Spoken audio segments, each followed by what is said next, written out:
그래서 오늘 말씀 함께 보실 말씀은 창세기 22장 1절에서 14절까지 말씀입니다.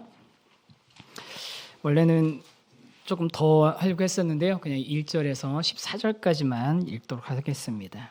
한 절씩 저하고 여러분 교독하겠습니다. 제가 먼저 읽습니다. 그 일 후에 하나님이 아브라함을 시험하시려고 그를 부르시되 아브라함 하시니 그가 이르되 내가 여기 있나이다.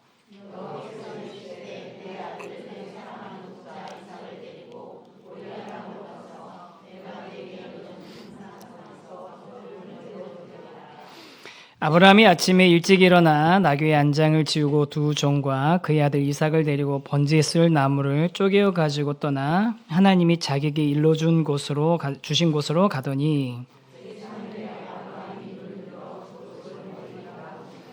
이에 아브라함이 종들에게 이르되 너희는 나귀와 함께 여기서 기다리라. 내가 아이와 함께 저기 가서 예배하고 우리가 너희에게로 돌아오리라 하고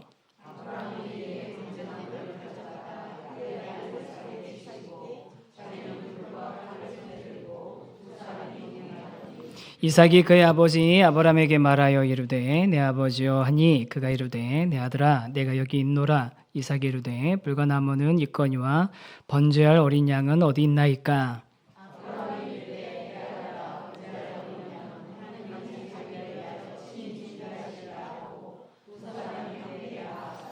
하나님이 그에게 일러주신 곳에 이른지라. 이에 아브라함이 그곳에 제단을 쌓고 나무를 버려놓고 그의 아들 이삭을 결박하여 제단 나무 위에 놓고 여호와의 사자가 하늘에서부터 그를 불러 이르시되 아브라함아 아브라함 하시는지라. 아브라함이 이르되 내가 여기 있나이다 하매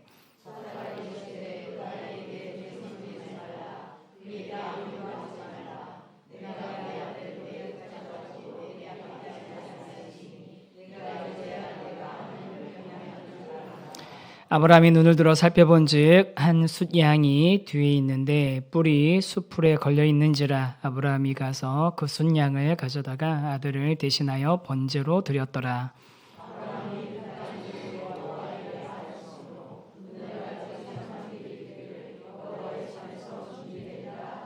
아멘.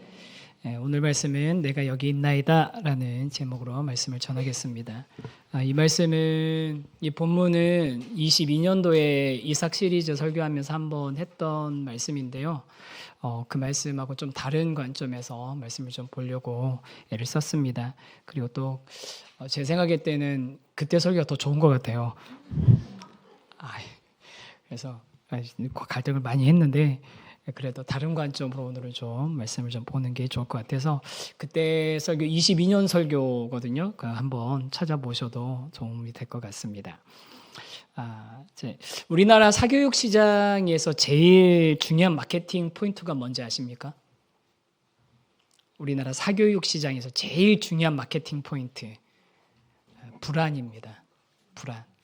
불안한 거예요. 불안한 마음을 이용해 가지고 영어 유치원 가게 만들고, 영어 유치원이 잘못됐다는 게 아니라 불안한 마음을 이용한다는 거죠. 5세 고시, 7세 고시 그런 게 있대요. 5세 고시도 있고 7세 고시도 있고. 그러면은 누가 불안한 걸까요? 아이가 불안한 게 아니죠. 부모님이 불안한 거죠. 부모님의 이 불안. TV에서 나오는 금쪽같이 사랑하는 아이들을 이렇게 대상으로 하는 TV 프로그램 있잖아요.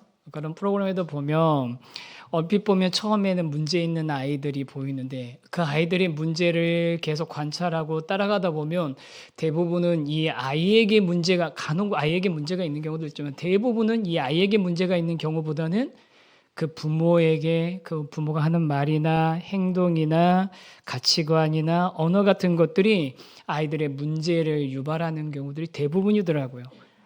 그러면서 그중에 많은 부모들이 가지고 있는 문제의 근본은 자녀에 대한 잘못된 사랑, 과도하거나 잘못된 아니면 제대로 배우지 못한 그런 사랑이 또 그런 집착이 문제가 되는 그런 모습도 우리가 보게 됩니다. 그런데 그런 이 대한민국의 부모들의 입장에서 보면 오늘 설교 말씀은 뭐가 잘못돼도 한참 잘못된 이야기예요. 그렇죠? 뭐가 잘못돼도 한참 잘못된 이야기입니다. 왜냐하면 아들, 그것도 하나밖에 없는 아들, 너무나 어렵게 와둔 그 아들을 제물로 바치는 아버지의 이야기가 나오거든요. 그리고 그거를 믿음이라고 표현하고 있습니다. 그래서 오늘 이 말씀 우리가 잘 알고 있지만 아브라함, 이삭 그리고 하나님 사이에 있었던 이 이야기를 보면서 알고 있지만 또 한편으로는 우리가 받아들여지지 않으면서 고민했던 그 말씀 가운데 있는 하나님의 뜻을 좀 발견하려고 노력해보는 그런 시간이 되면 좋겠습니다. 그래서 우리 첫 번째 주제 같이 한번 읽어볼까요? 시작. 먼저 우리가 하나님께서 계획을 가지고 있으셨다라는 부분을 좀 주목할 필요가 있습니다. 성경은 하나님께서 아브라함을 부르신 목적이 분명히 있다라고 표현하고 있거든요. 1절 한 번만 더 읽을게요. 시작.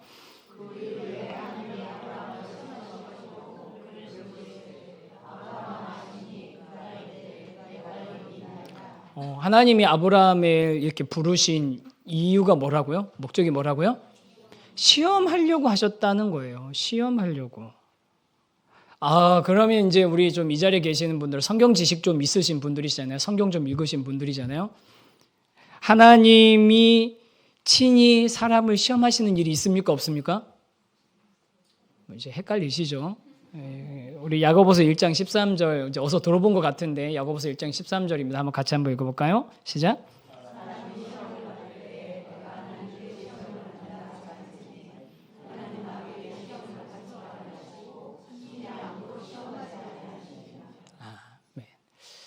여기 하나님이 분명히 시험하지 않으신다고 돼 있잖아요. 그럼 이건 뭐고 그 시험은 뭐냐? 그리고 창세기에 나와 있는 조금 전에 읽었던 우리 1절에 나왔던 시험하시려고 아브라함을 부르셨다 할 때 이 시험은 그러면 어떤 거냐라고 했을 때 실제로 영어 성경 번역에 보면 옛날에 번역된 킹제임스 버전에는 이 시험을 뭐라면 템테이션의 템트로 나오고요. 최근에 번역한 버전에 보면 뭐라면 테스트라고 나와 있어요. 그러니까 두 가지로 다 볼 수 있을 만한 여지가 있다라는 거죠. 이제 굳이 이게 그러면 템테이션하고 테스트가 뭐가 다르냐, 어떤 게 다른 거냐 하면 성경에 보면 사단이 그 광야에서 예수님을 시험하잖아요. 그 시험은 예수님을 넘어뜨리고 무너뜨리려는 템테이션이고, 예수님께서 우리 지난 이제 금요일날 봤던 것처럼 예수님께서 빌립이 어떻게 하나 보시려고 우리가 어디서 먹을 걸 가져다 이 사람들을 먹일 수 있겠느냐라고 물어보시는 것은 그때도 똑같이 시험이라고 나오는데 그거는 이제 테스트거든요. 둘이 완전히 다른 거죠. 템테이션은 상대방을 이걸 통해서 무너뜨리려는 계획을 가지고 하는 게 템테이션이고, 테스트는 이걸 통해서 그 대상이 어떤 수준인지를 확인하고 동시에 그를 더 든든히 세우기 위한 그런 성장의 과정으로 사용하는 게 테스트인 겁니다. 그런 의미에서 오늘 하나님께서 하지 않으시는 시험은 뭐냐면 템테이션. 그 사람을 무너뜨리는 시험을 하나님이 하지 않으신다는 거예요. 그럼 하나님이 지금 아브라함에게 하시는 시험은 뭡니까? 그가 지금 하나님을 어떻게 바라보고 어떻게 이해하고 있는지, 그리고 또 이 일을 통해서 하나님께 어떻게 더 나아갈 수 있을지를 하나님께서 아브라함을 성장시키기 위해서 그에게 주시는 그 시험이 바로 오늘 지금 아브라함에게 주는 시험인 겁니다. 혹시 UDT라고 아십니까? 군대 얘기거든요. 죄송해요, 우리 여자 성도님들. 저는 UDT 안 나왔습니다. 네, UDT라는 게 이제 해양에서 특수 임무를 하는 그런 군대인데요. 제가 UDT를 뭐 좋아하는 건 아니고 어떤 영상을 보니까 UDT들이 그 훈련하는 영상을 봤어요. 그 훈련을 하는데 아주 그냥 집중적인 어려운 훈련을 하는데 굉장히 어려운 훈련을 하는데 다른 어려운 훈련들도 참 많았는데 그중에 제가 굉장히 인상적이었던 게 뭐냐면 그 기수의 훈련생들이 전체가 오와 열을 맞춰가지고서 교관들까지 나란히 서가지고 25km를 구보를 하는 거예요. 25km면 여러분 하프 마라톤입니다. 그보다 더 긴 겁니다. 전문 운동선수가 아닌 사람들이 25km를 달리기를 하는데 그냥 자기 페이스대로 달리는 게 아니라 오와 열을 맞춰가지고 구호를 맞춰 군가를 불러가면서 하는데 나중에 보니까 악으로 하더라고요. 악으로 심장이 터질 것 같이 하면서 하는데 교관들도 같이 뛰면서 그렇게 가거든요. 그런데 마지막에 이제 진짜 그 골인을 하는데 죽을 것 같으면서도 벅찬 환희와 감격에 휩싸이는 거예요. 여러분 그 군인들을 25km를 달리게 하는 이유가 뭐겠습니까? 극도의 그 어려움을 줘가지고 이 사람들을 파괴시키려고 하는 걸까요? 그렇지 않죠. 꽤나 어려운, 꽤나 힘든, 쉽게 도전할 수 없는, 혼자 한다면 포기하고, 엄두도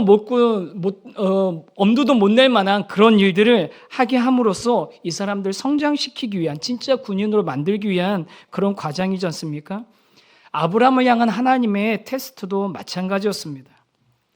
우리가 내용만 보면 이렇게 생각할 수 있죠. 하나님 아무리 그래도 그렇지 어떻게 잔인하게 사람을, 그것도 친아들을 잡아서 죽이고, 여러분 번제로 드리라고 하잖아요. 하나님이 번제로 드리라. 번제라는 게 뭡니까? 죽이고 피를 받아서 그 피를 뿌리고, 잔인하죠 벌써. 살점을 떼어내고 불로 사르는 겁니다. 그걸 아버지가 친아들에게 하라고 하는 거예요. 아니 아무리 테스트라고 하지만 어떻게 잔인하게 이런 요구를 할 수 있습니까? 라고 반문할 수 있잖아요. 아마 저라도 그럴 겁니다. 하지만 하나님께서는 아브라함을 향해서 이미 오래전부터 시작되었고 여전히 진행 중이며 앞으로도 많은 과정이 남아있는 그 하나님의 계획이 있으심을 이 시험을 통해서 다시 한번 드러내 보이시고, 그게 비단 아브라함 한 사람뿐만 아니라 그 이후에 모든 하나님의 택한 백성들에게 보여주시고자 하시는 메시지가 있었던 겁니다. 여러분, 우리 처음에 1절 읽었을 때 그 일 후에라는 말로 처음이 시작이 됐거든요. 그럼 무슨 일이 앞에 있었던 거 아니에요. 무슨 일이냐면요, 여러분. 좀 장황한 얘기가 될 수 있을 것 같은데, 바로 그 앞장에 보면 두 가지 사건이 나옵니다.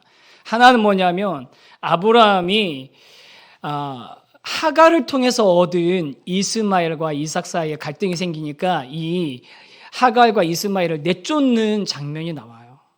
확실하게 이삭을 통해서 후손을 이루시겠다라는 자녀의 약속이 완성된 듯한 모습이 나오고, 또 하나의 사건은 뭐냐면 아비멜렉인가요? 맞죠? 아비멜렉 맞죠? 훌륭하십니다. 아비멜렉하고 그 우물 때문에 갈등이 생겨가지고 아비멜렉하고 이렇게 얘기하며 서로 이제는 영역 침범하지 말자. 그래서 땅에 대한 그 협상을 이루는 그런 장면이 나옵니다. 그런데 여러분 생각해 보세요. 하나님이 아브라함에게 주셨던 제일 중요한 약속 두 가지가 뭐였습니까? 뭐와 뭐에 대한 약속이에요? 자녀와 땅에 대한 약속이거든요. 이 앞장을 보면요, 아브라함이 하나님께 받은 약속이 이미 다 성취된 것처럼 보이는 그런 장면이 앞장에 나온단 말이에요. 아브라함은 아마 방심했을 수도 있어요. 이제 하나님이 나한테 약속하셨던 자녀에 대한 약속도, 땅에 대한 약속도 이제 나는 다 이루어졌어 라고 생각할 수 있었던 바로 그 일이 일어난 후에 하나님께서 아브라함에게 이 일을 시키시는 겁니다. 이 시험을 하시는 겁니다. 왜요? 아들도 생겼고 땅도 얻었지만 그게 하나님이 아브라함을 부르신 전체 목적이 아니기 때문이에요. 이미 시작됐지만 완성되지 않았고 여전히 과정 중에 있다는 것을 오늘 이 사건을 통해서 보여주고 계시는 겁니다. 그리고 그 일은 아브라함의 인생뿐만이 아니라 앞으로 수천 년 동안 이어갈 하나님의 계획이 있음을 보여주는 사건인 거예요. 오늘 이 말씀을 보면서 우리가 먼저 하나 얻을 수 있는 건, 아브라함처럼 저와 여러분이 하나님께 구원받고 예수 그리스도로 말미암아 우리 고난시간 지나며 부활주일 지나며 우리 구원해 주신 은혜, 죄속해 주신 그 사랑, 우리 감사하며 감격하고, 그게 우리의 신앙의 끝이 아니어야 된다는 것을 기억하시기를 소망합니다. 여러분, 우리가 예수님 믿으면요, 그게 끝이 아니에요. 천국 가는 티켓 확보하고 끝나는 게 아니고요, 이제 시작인 겁니다. 어떤 시작입니까? 하나님의 백성다운 삶, 그런 모양을 갖춰가는 여정의 시작인 겁니다. 하나님의 백성답게 다듬어지는 여정에 이제 시작에 들어온 거예요. 아브라함도 이제 그 길에 시작에 들어온 겁니다. 그리고 하나님은 이렇게 그 여정이 이미 시작되어서 그 여정 중에 있는 아브라함에게 말씀을 하시는데요. 그 하나님에 대한 아브라함의 태도가 있습니다. 두 번째 주제가 바로 이겁니다. 한번 같이 읽겠습니다. 시작.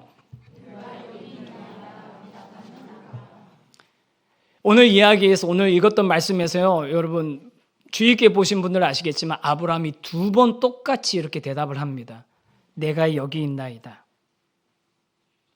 그런데 여러분 한번 잘 보세요. 그 문장을 잘 보세요. 두 번 다 어떻게 대답합니까?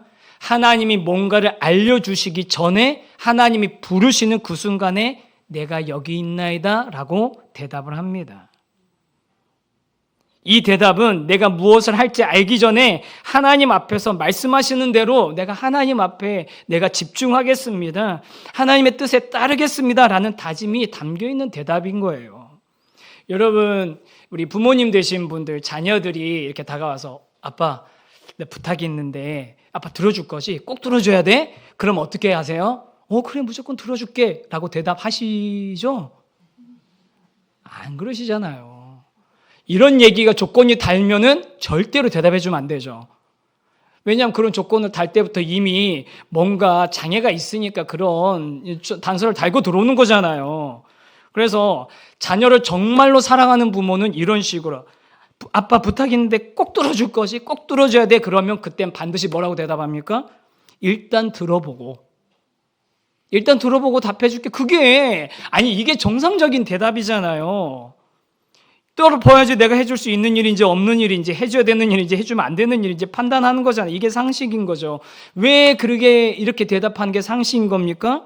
그 아이보다는 내가 더 많은 것을, 더 넓은 것을 보고 판단할 수 있다라는 전제를 가지고 있으니까 이렇게 말하는 게 상식이죠.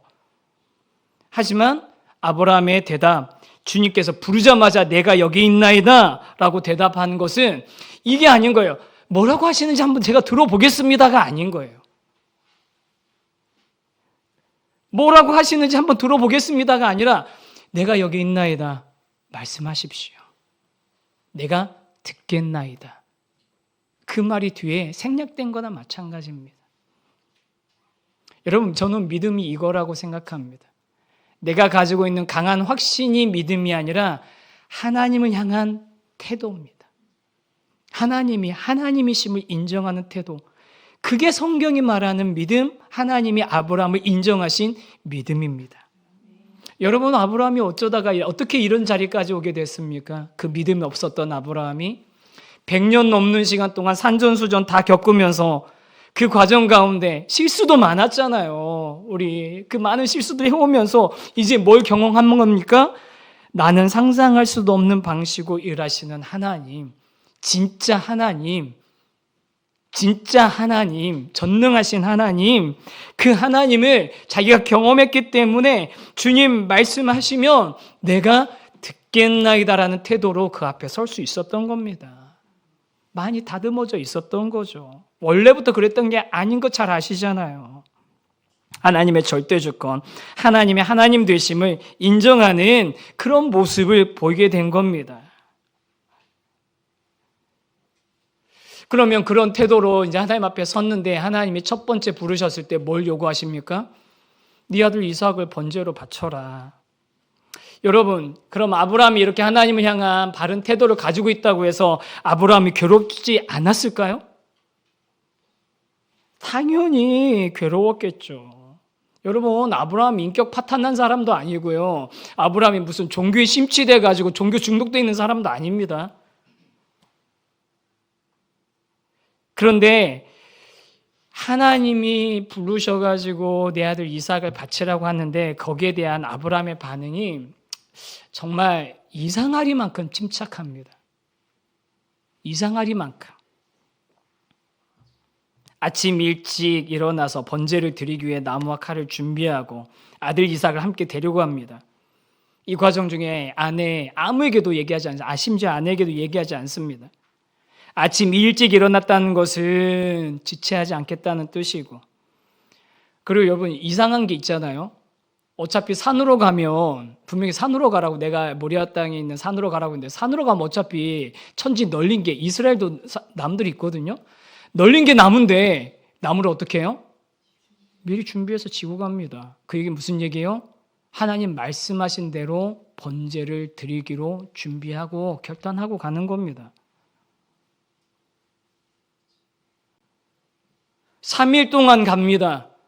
매일 저녁 갈등했을 거예요. 갈등 안 했으면 사람이 아니죠. 매일 저녁 괴로워서 잠 못 잤을 겁니다. 그런데 아침이면 일어나서 가야 할 길을 갔습니다. 3일이나 되돌아오지 않습니다. 이때 아브라함이 그럼 왜 그런 모습을 보일 수 있었는지 설명하는 말씀이 히브리서 11장 17절에서 19절에 나옵니다. 이 말씀을 같이 한번 읽어보겠습니다. 시작.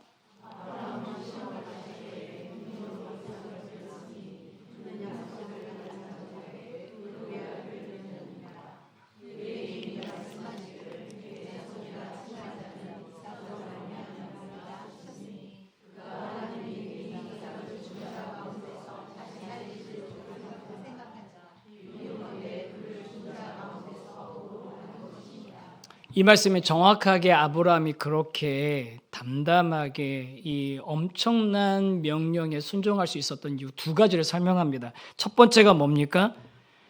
하나님께서 이삭의 후손이 내 자손이라고 하셨다는 말씀을 아브라함은 이미 받았고 그 말씀을 믿은 거예요. 아까 바로 앞에 있었던 사건이 뭐라고 그랬죠? 하갈 이스마엘을 쫓아낸 사건이라고 그랬잖아요. 그때 하나님이 뭐라고 하시냐면 창세기 21장 12절에서 이렇게 말씀하십니다. 이 말씀도 한 번 더 읽겠습니다. 시작.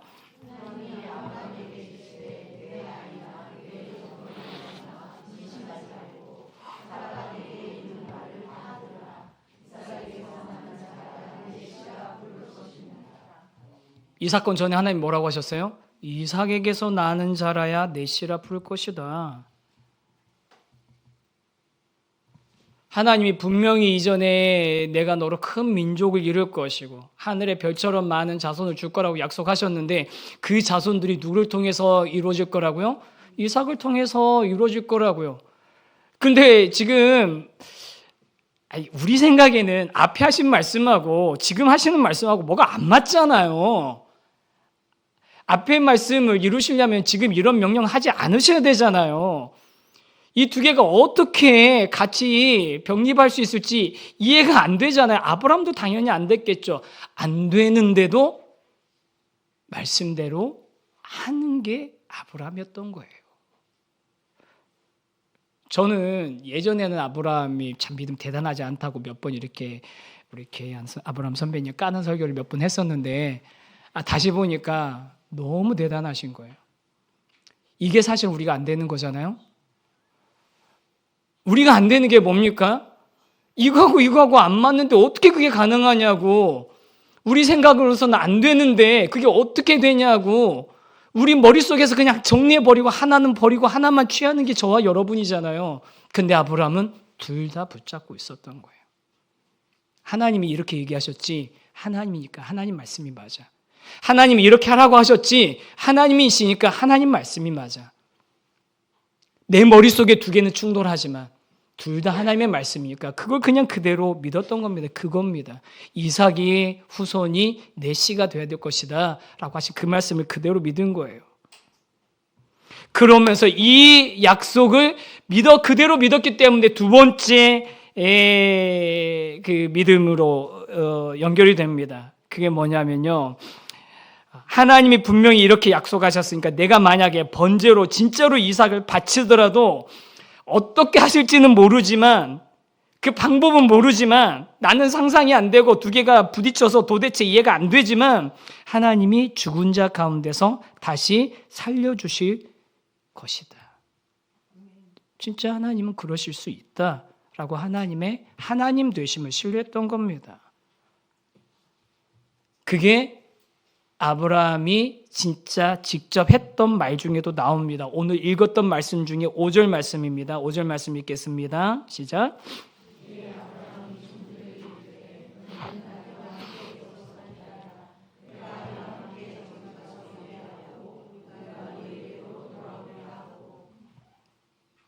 놀라운 고백 아닙니까? 뭐가 놀라운 고백입니까? 우리가 돌아오리라. 우리가 돌아오리라. 아브라함이 진짜 다 준비했어요.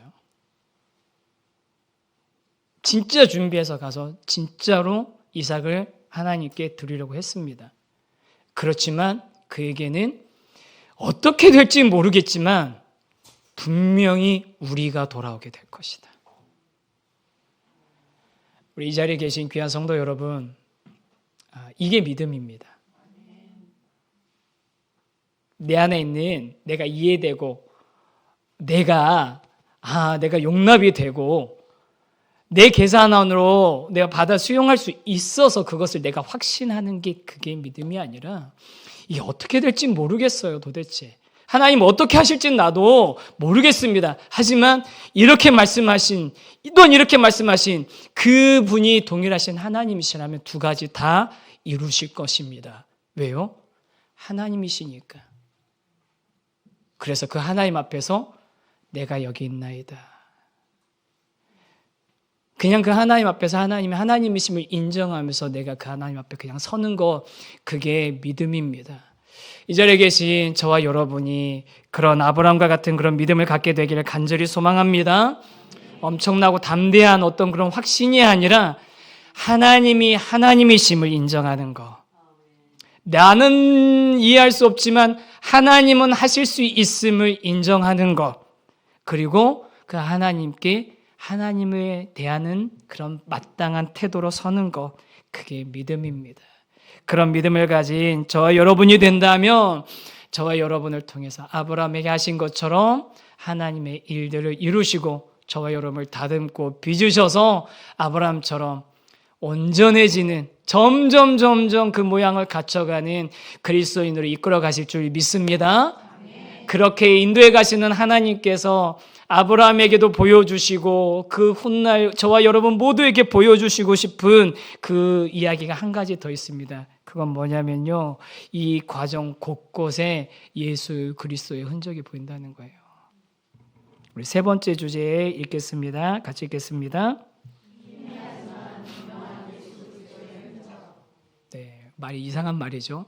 희미하지만 분명한 예수 그리스도의 흔적입니다. 저는 창세기에서 예수 그리스도가 가장 많이 드러난 장면이 이 본문이라고 생각합니다. 아브라함은 번제에 사용할 나무를 아들 이삭에게 지우고 모리아산으로 올라갑니다. 자신을 죽이는 도구로 사용될 그 나무를 직접 지고 산을 올라간 거죠. 예수님께서 자기가 달리실 십자가를 직접 지고 산으로 올라가신 모습과 같습니다. 아브라함이 걸어간 사흘길은 마치 예수님께서 무덤에 묻히셨던 것 같이 죽음이, 절망이 지배하는 것 같은 그런 시간이었을 것입니다. 그 사흘길을 아브라함은 걸어갔습니다. 이들에게 가라고 하나님이 지정해 주신 모리아산은 먼 훗날 다윗이 하나님의 재앙을 멈춘 것을 확인했던 아리우나의 타작마당이 바로 이 모리아산입니다. 그리고 그 자리에 솔로몬은 뭘 짓습니까? 성전을 짓습니다. 그리고 한참 또 시간이 지난 후에 예수님께서는 그곳 예루살렘에 들어가셔서 대속의 죽음을 감당하셨습니다. 이뿐만 아닙니다. 아브라함은 그 산에 올라갈 때 하나님께서 친히 이렇게 하실 것이라고 이야기합니다. 창세기 22장 8절 말씀입니다. 같이 읽겠습니다. 시작.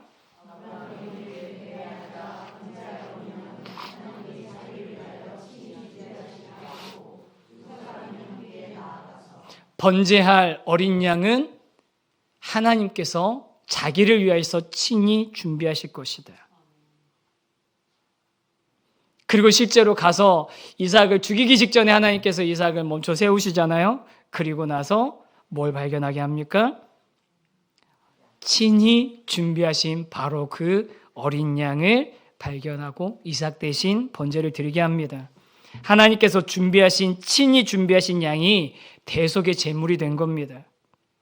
여러분, 친히 준비한 어린 양, 대속의 제물, 6월절 마지막 그 재앙을 지나가고 6월절에 앞서서 이스라엘 사람들은 1년 된 흠없는 양을 잡아서, 순양을 잡아서 그 피를 문지방 문설주에 바르고 그 고기를 먹습니다. 이사야 선지자는 메시아께서 털 깎는 자가 앞에서 잠잠한 어린 양처럼 그렇게 자신을 내어 맡기셨다고, 곤욕당해도 입을 열지 않으셨다고 얘기합니다. 세례 요한은 예수님을 향해서 세상 죄를 지고 간 하나님의 어린 양이라고 합니다. 그리고 요한계시록은 보좌에 계신 그분이 누구라고 얘기합니까? 일찍이 죽임당하신 어린 양이시라고. 모든 성도들의 눈물을 닦아주시고 생명샘으로 이끌어주시며 보혈로 그들의 죄를 깨끗이 빨아주시는 그분이 바로 뭐라고 표현합니까? 어린 양이라고 표현합니다. 하나님의 어린 양이라고. 하나밖에 없는 아들을 제물로 바쳐야 하는 아브라함의 고뇌는 세상을 이처럼 사랑하셔서 독생자를 내어주신 하나님 아버지의 고뇌가 보이고요. 내 뜻대로가 아닌 아버지의 뜻대로 되길 원하며 땀이 피같이 맺히며 기도하셨던 예수님의 그 모습은 아버지에게 자신의 생명을 맡긴 이삭의 모습이 보이지 않으십니까?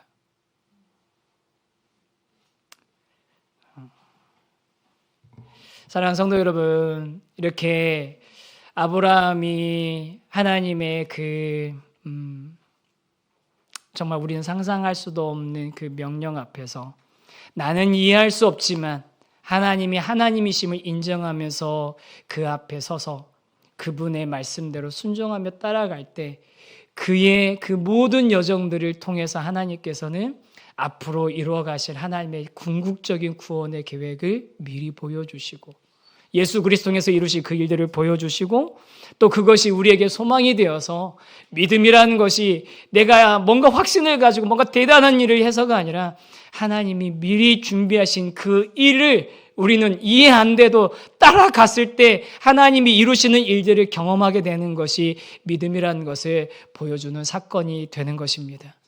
이 자리에 계신 귀한 성도 여러분, 그 믿음을 가지고 주님 앞에 아브라함처럼 내가 여기 있나이다 서며 주님, 하나님이 하나님이심을 인정하며 따라가면서 그분께서 우리 삶 가운데 나는 상상하지도 못한 방식으로 일하시고 우리를 다듬으시고 완성해 나가시며 우리를 어린 양 예수 그리스도 통해서 주님의 자녀 삼아 주셔서 주님의 그 나라의 영광스러운 자리에 참여하게 되기까지 우리를 계속 이끌어 가실 것을 확신하시며 살아가시는 귀한 성도님들 되시기를 주님의 이름으로 축복합니다.